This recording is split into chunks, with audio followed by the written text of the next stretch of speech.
This is the New Yorker Fiction Podcast from The New Yorker magazine. I'm Deborah Treisman, fiction editor at The New Yorker. Each month, we invite a writer to choose a story from the magazine's archives to read and discuss. Stop audio.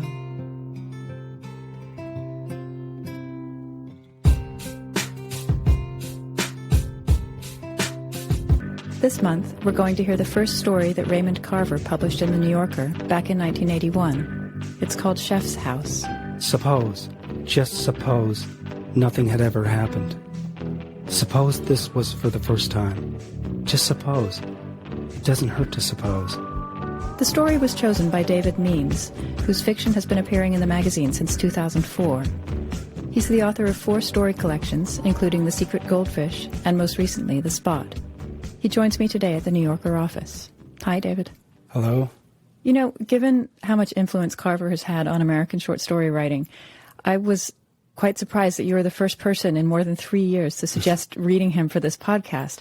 Is he someone who's had a big effect on your work? I think he has. I think he's had a big effect on every short story writer, whether they know it or not. He's such a corrective. He corrected and brought things back around into a certain direction at a particular time.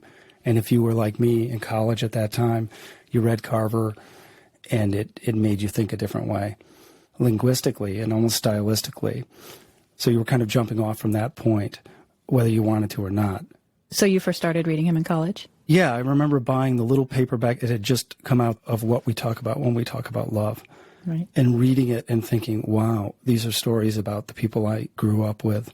I grew up in industrial Michigan, and also just sort of like you can write like this with a sort of clear, accessible style.